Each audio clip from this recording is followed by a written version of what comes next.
O Viva Saúde está de volta e hoje nós estamos conversando com a doutora Brunella sobre doenças infecciosas em crianças. Doutora Brunella, a gente disse que no primeiro bloco, quem está ligando a TV agora, que febre só não é sinal de levar a criança para um hospital para uma urgência, não é? Mas o que os pais devem fazer em casa para tratar esses pequenos sinais que são apenas resfriados?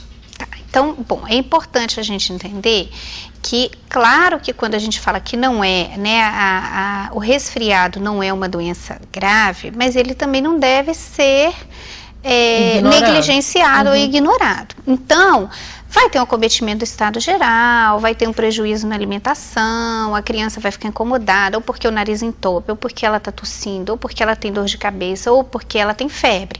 Então, é importante que se trate a dor ou febre, que geralmente, né, o recomendado, os medicamentos são paracetamol e o ibuprofeno, tá?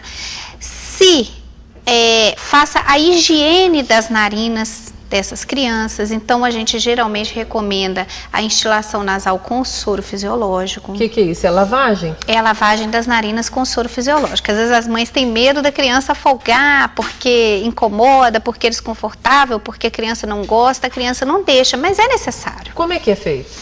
Geralmente a gente recomenda ou com um conta-gotas, soro fisiológico. Você compra na farmácia, você compra de vidro grande. Isso, e aí você pega ou um conta-gotas ou uma seringuinha de administrar medicamento, pode ser aquela seringuinha menor, aquela mais fininha de insulina. Então a mãe enche o conta-gotas ou então coloca de 1 a 2 ml da seringa de soro fisiológico, deita a criança, pode tampar uma das narinas e joga o soro fisiológico. A função dele é lavar as narinas e aquilo vai descer lá para a garganta mesmo. A criança vai chorar, não vai gostar e tal.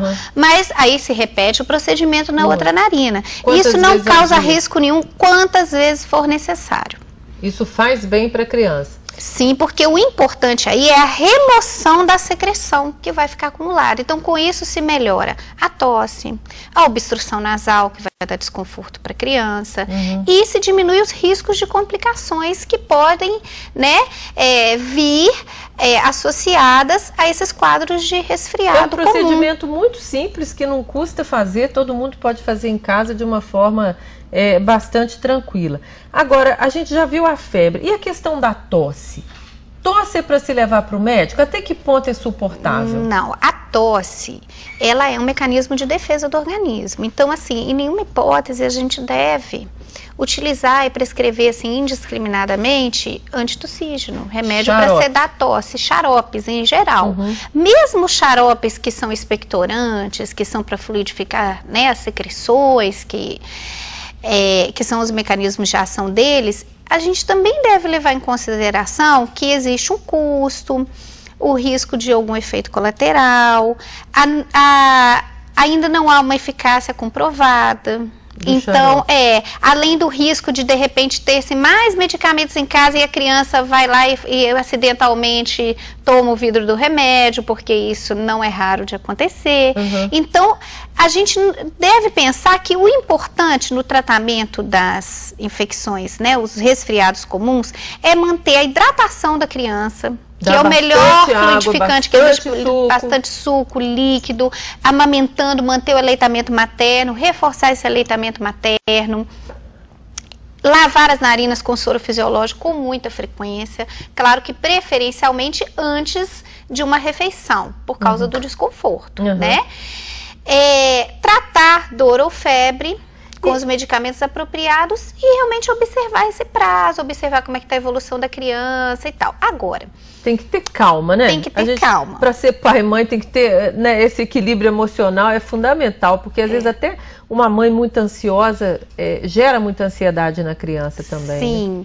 Então descongestionante nasal, né? Ou descongestionante em forma de xaropes também, não são recomendados. a gente utilizar. Então, além do custo, existe o risco, existem todas essas questões envolvidas, a não eficácia comprovada, a não segurança. Tem que ser prescrito por médico e pronto, senão é perigoso, né? Em alguns casos de alguma complicação ou de alguma outra, né, doença associada, de repente vai se ter que recorrer a algum medicamento, mas isso tem que ter realmente uma avaliação médica, uma recomendação.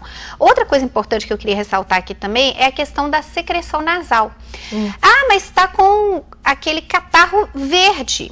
Isso é normal, entendeu? O quadro normal de evolução de um resfriado é que aquela coriza, aquela secreçãozinha começa uma aguinha, depois ela vai ficando assim mais branquinha, um muco, depois ela vai ficando amarelada, depois ela vai ficando esverdeada até esse processo melhorar. E isso pode durar até 10 dias mesmo, tá? Então nem sempre a secreção é lavar também.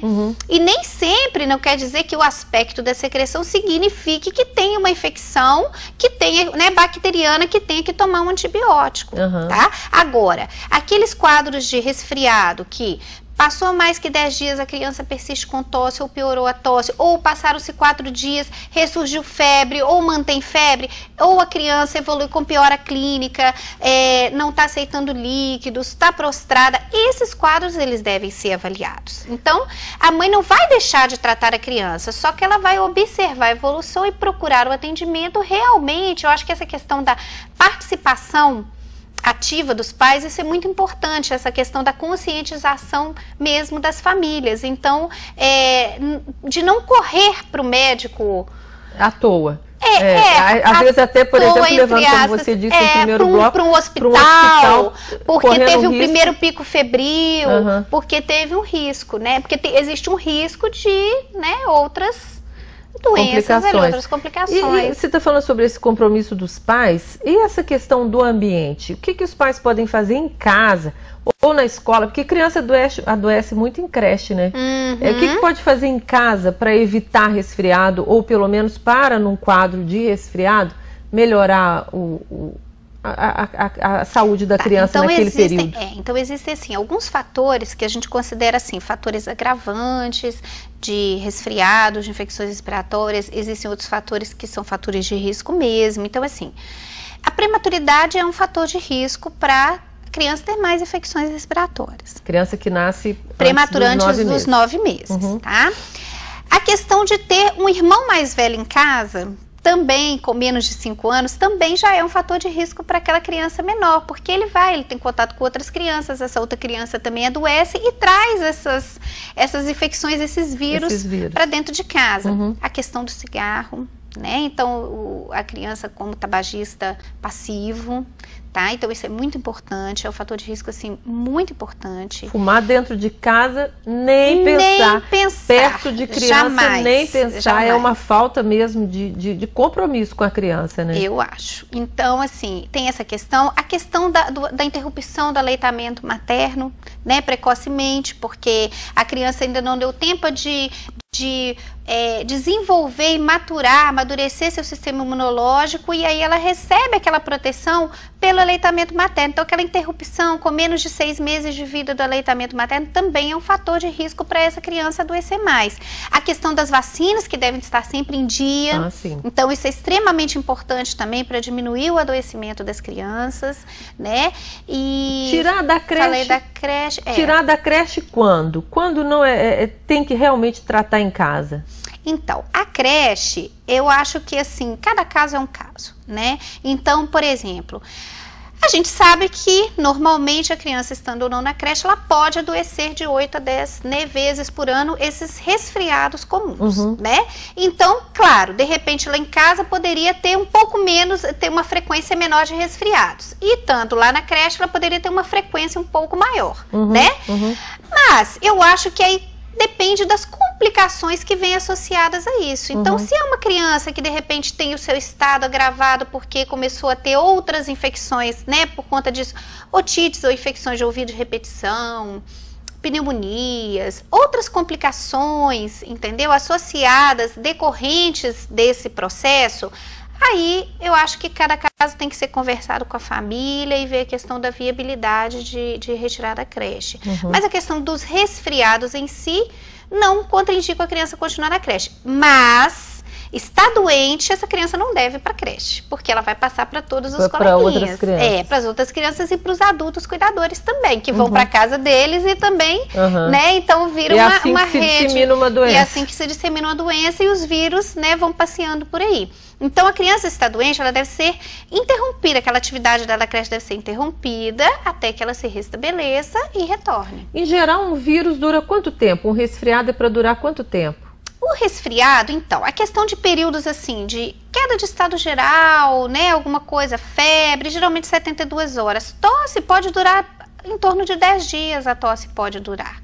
Eu já fiz essa pergunta, para mim não ficou muito claro. Tosse é uma coisa que incomoda muito os pais. Tosse até quando é tolerável? Se uma criança que tosse muito o dia todo, você disse que não se deve dar xarope por conta própria em casa. Como tratar?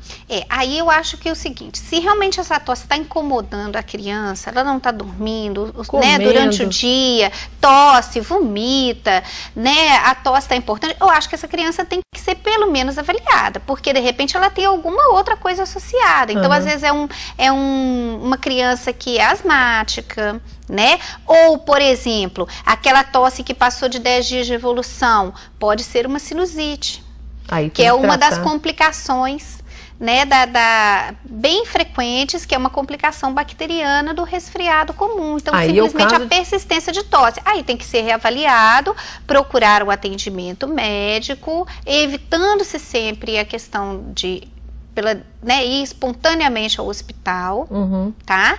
E procurar um atendimento para avaliar se realmente ainda é o final do resfriado ou se tem alguma outra coisa associada que vai requerer um tratamento específico para aquele caso. Aí sim, o caso de se tomar antibiótico, né? Sim. Ou então, a criança começa com dor de ouvido, associada com febre, recusa para sugar. Então, pode ser também que é uma outra complicação, né? As duas complicações mais frequentes do resfriado comum são a otite, que é a infecção de ouvido, e a sinusite. Doutora Brunella, infelizmente o nosso tempo acabou. Esse programa parece que não, mas ele é muito rápido. A gente realmente não falou sobre o que é mais grave, o que deve ser tratado, mas eu penso que nesse programa a gente deixou claro que nem tudo é caso para médico, é caso para desespero, para gerar ansiedade dos pais em casa. Mas uma vez que está se repetindo muito, que a criança tem febre alta, que aparece com dor de ouvido, com dor de garganta, aí sim é para se procurar um médico, investigar se é uma alergia, se é uma sinusite e fazer um tratamento sempre bem orientado para não tomar remédio errado e não tomar remédio à toa. Vou te convidar para voltar aqui uma outra vez. Com todo prazer.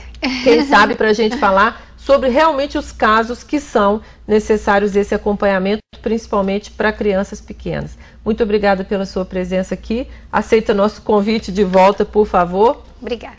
O Viva Saúde termina aqui agradecendo a sua atenção e desejando que este programa tenha sido útil para você e para sua família. Nosso objetivo é levar a vocês informações importantes que levem à saúde e à qualidade de vida. Se você quiser rever estes ou outros programas, vai ao YouTube, na internet, e procure pelo canal Viva Saúde TV Vicosa. Viva Saúde TV Vicosa, sem o cedilha. Lá você encontra o link do programa com todos os temas que nós já tratamos aqui.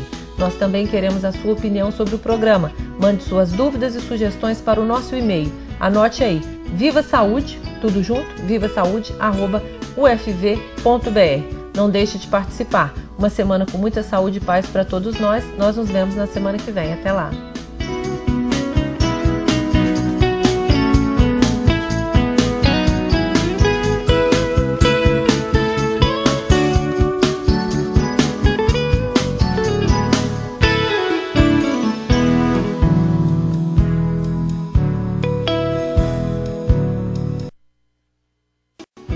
Viva Saúde. Apoio Cultural. Agros. Instituto UFV de Seguridade Social.